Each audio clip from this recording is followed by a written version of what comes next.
hopes and dreams. When you get something like cancer,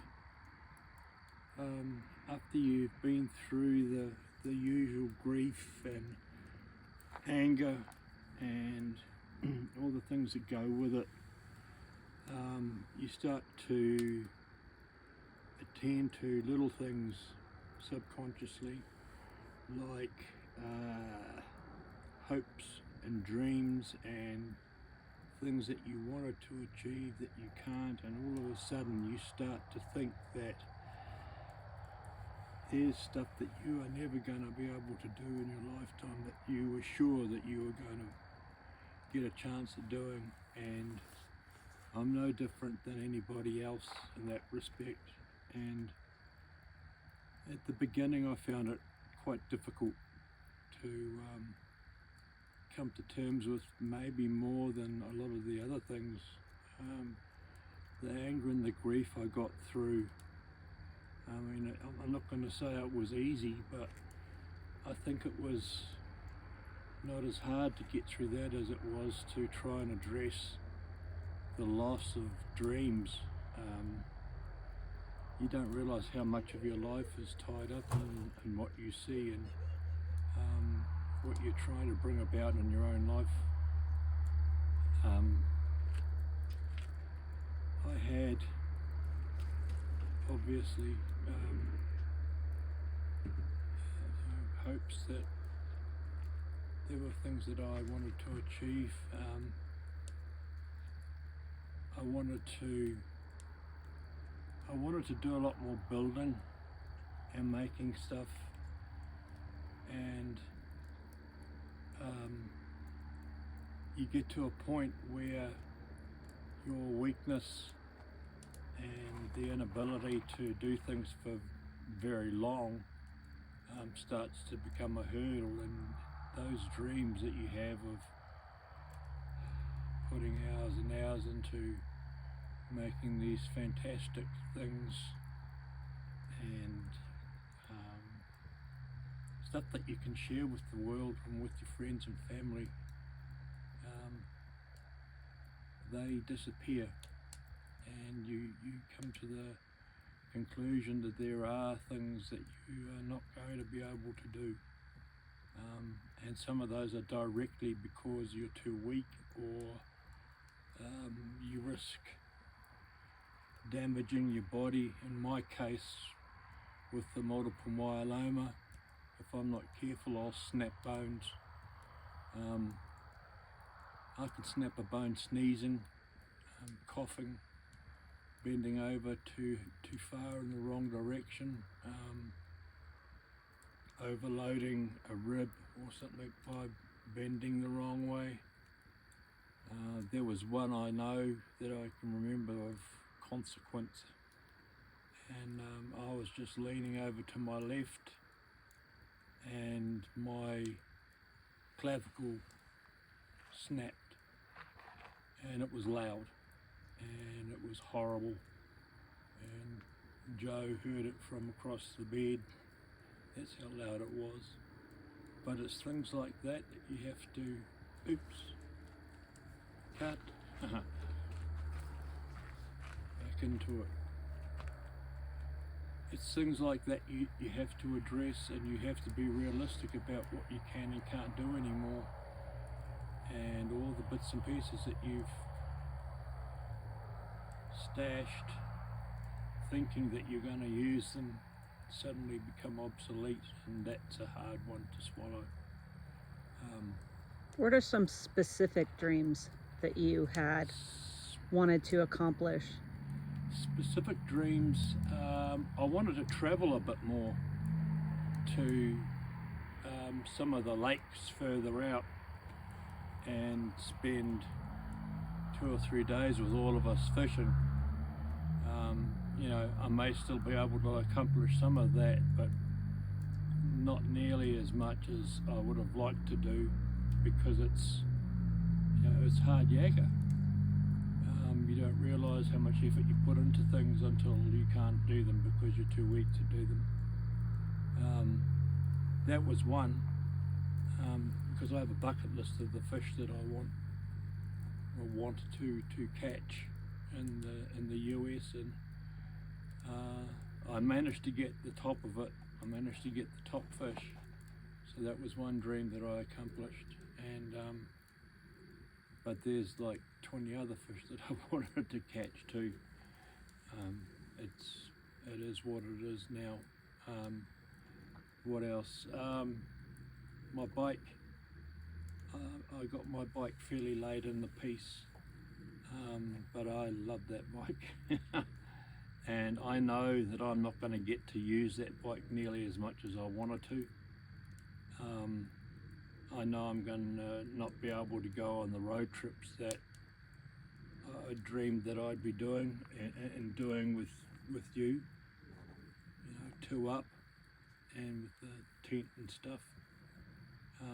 I know that's not going to come about now. I'll be able to do short trips until I can't ride anymore, but I'm not going to be able to ride more than probably half an hour to an hour at a time before I have to stop and rest my body. And when you're sort of road tripping with other guys, it can get on their nerves, but too bad. I'll take what I can now, and if I can only ride for half an hour now instead of being able to road trip properly, then that's how it is, and I'll be thankful for it. That was another one, riding the bike.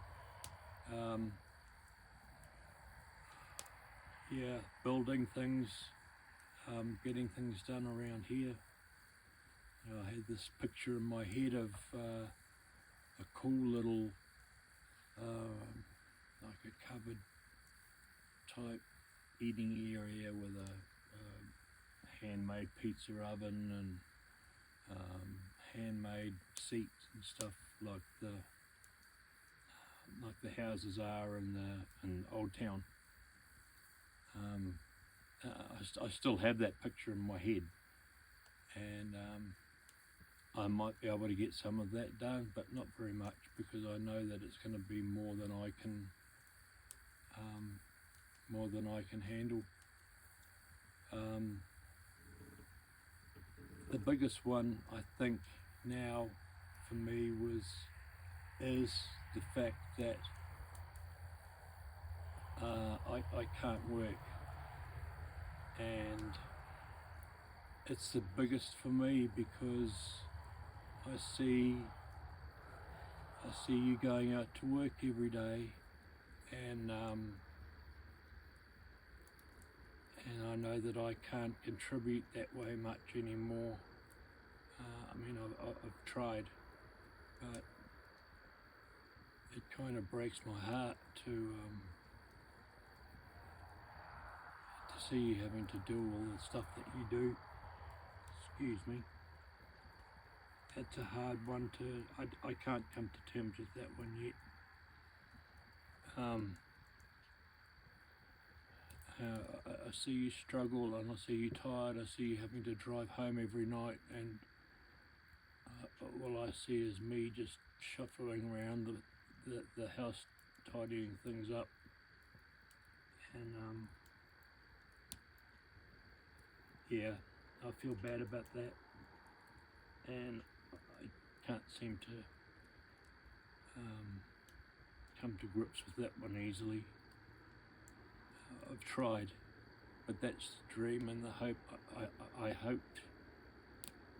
hoped that I'd get well enough so that I could go and work again. I don't ask for much, but with the way things are, with the multiple myeloma now, I can snap bones. I can go off into La La Land and try to drive to Roswell. Tell me about the dreams that you have accomplished in the lifetime that you've led up to this point, in the 59 years that you've been alive on this earth. My biggest dream that I've accomplished is that I managed to find a partner that loves me regardless of the stupid crap that I do. I accomplished finding a beautiful woman that I'd hoped we were going to do some road tripping, but we're not going to do a whole lot of it. I found I'm not going to say soulmate because I hate that cliche so much, but I found an equal, and I found someone whose intelligence is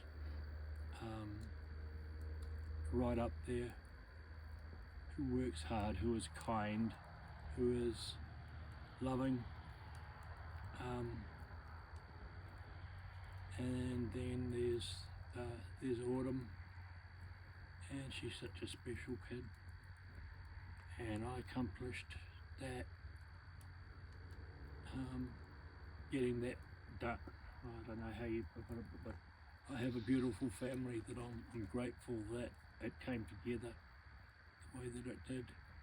What else have I accomplished? I managed to rescue at least a little bit of the relationship with my kids. I was not a good dad. I'm still not that good a dad, but I'm a lot better than I was. But I was a really crap dad, and my kids suffered because of it. And after listening to the horror stories that they told me, that I'd never even realised because I was so busy barging away with my own stuff, that I completely missed the big picture of what was going on. And I'd hoped and dreamed that I would get at least some of the relationship back with them. And I didn't get a perfect relationship, but we're now, at least we're talking, we're conversing, we can talk heart to heart, and it's a lot better than it was, that's for sure.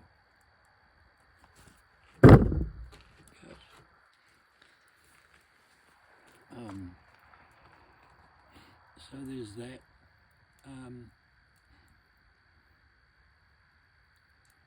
I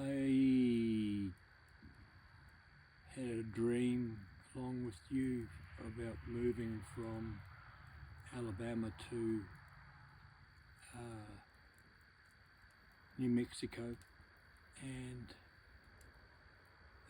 I knew that I was going to have to really plow into that one and really grab it by the nuts and do the best I could to get that dream to fruition. And I managed to work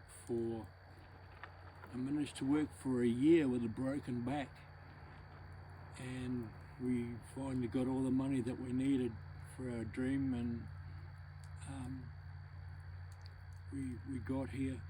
We had a dream even when we were in New Zealand of Yep. living off grid, I and did. we're accomplishing that Yep. to a degree. It's not, again, it's not perfect, but it is definitely, It's a lot closer to what it is than what it isn't, that's for sure. exactly right. And there are times when I'm absolutely miserable because of the cancer and the pain, but then I can go and jump in my truck and drive 5 miles down the road and look out across the Badlands and watch the sun seeping through the sage bushes, and watch the rain or the storms coming across the flats, and it changes how you see life, it changes how you feel about it. And might not have made it perfect, but it's as close to as I sort of hoped to get there anyway. Mm-hmm. So we can wish that. That was sort of that was a together one, that one. Yeah. Because I couldn't have done that without you. What else?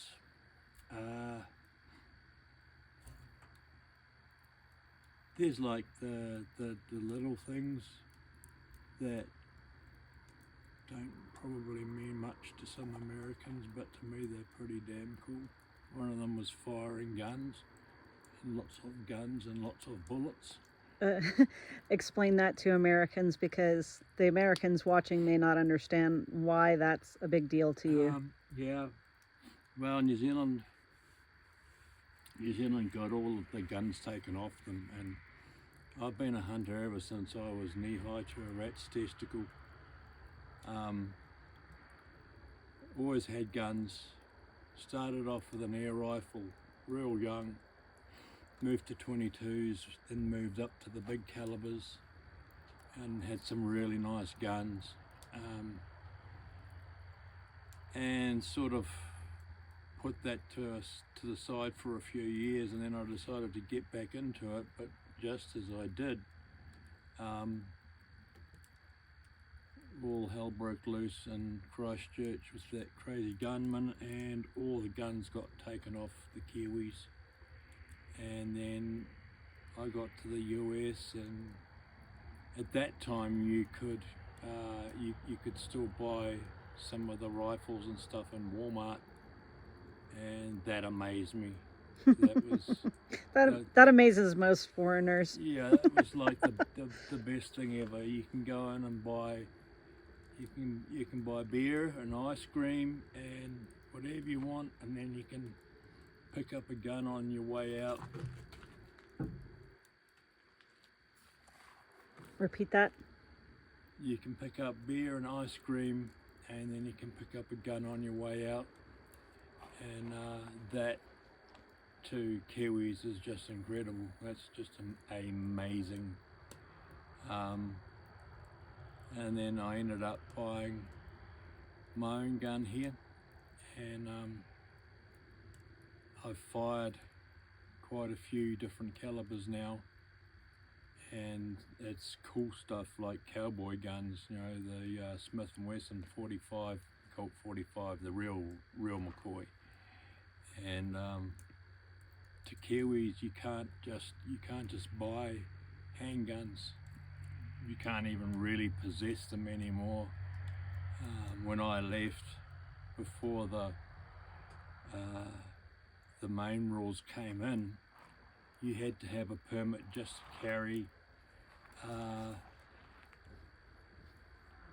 to carry your pistol down to the pistol club in a locked box in your car, and then carry it home the same way. So yeah, it was a fascination that came to fruition for me, that's for sure.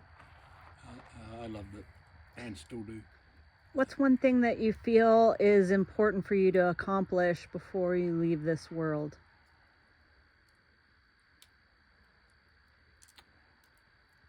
Service. I don't know what God's got planned for me in the bigger picture, but now I feel this urgency to be of service, to help people that are in a similar situation to me. If I can help one or two folk to live their lives a little bit more comfortably, or to deal with the pain,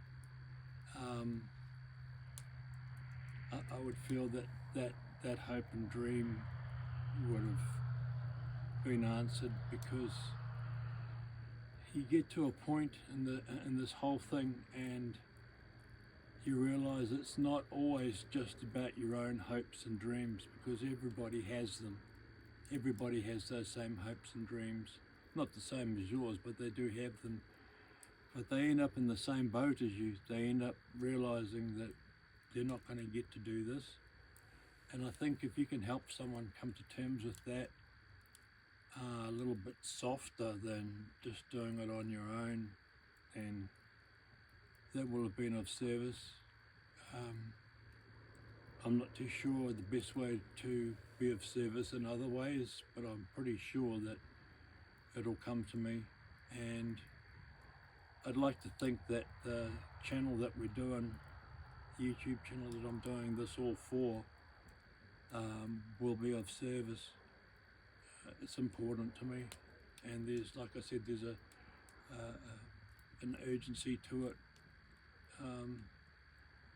Probably because I'm closer to kicking the bucket than I was, a couple of years ago, and that sort of changes the way that you look at it for sure.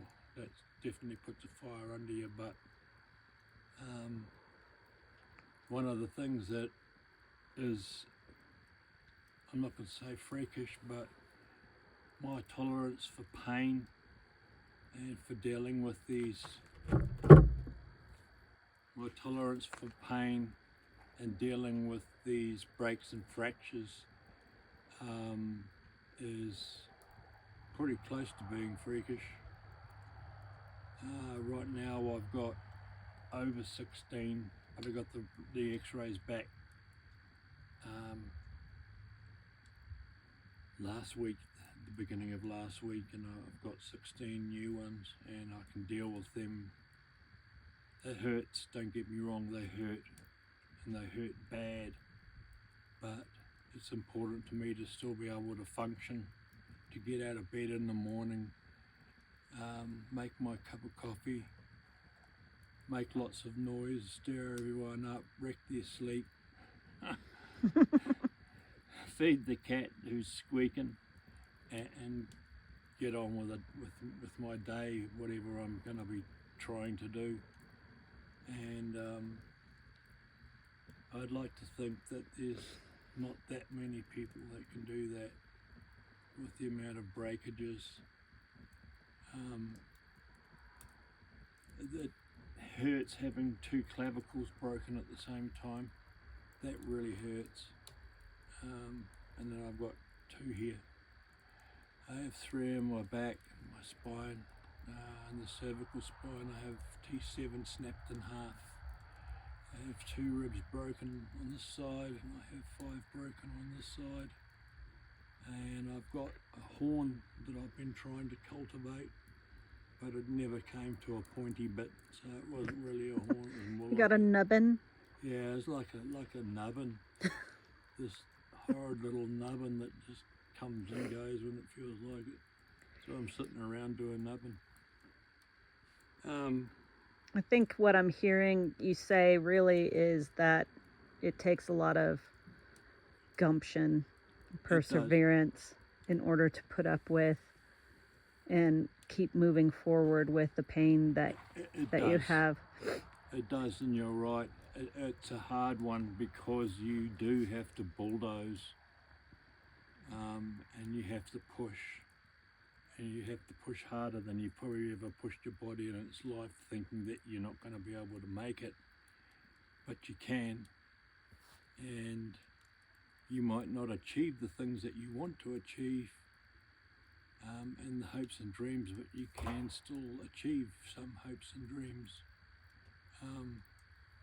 I'm not too sure where my life will go from here on in, and I'm sort of coming to terms with having to make hopes and dreams that are a little bit less, but even those ones you really do have to have a pretty good spine, even if it's a bit busted up, to push yourself through it. And everyone, I think, is capable of doing it. It's just getting to that point where you feel that you can, and you need to get to the point where you begin just to get off that couch, get out of that bed, and just keep going, whatever the pain. If you're hurting, if your legs are hurting, get some crutches or a walker. Doesn't matter if you look a bit naff because of it. If you have to get in a wheelchair to get around, get in a wheelchair to get around. You're still getting around. There's a lot of people I see feel sorry for themselves, and it's so easy to do, but you do have to get off your butt and push, and you've got to want it.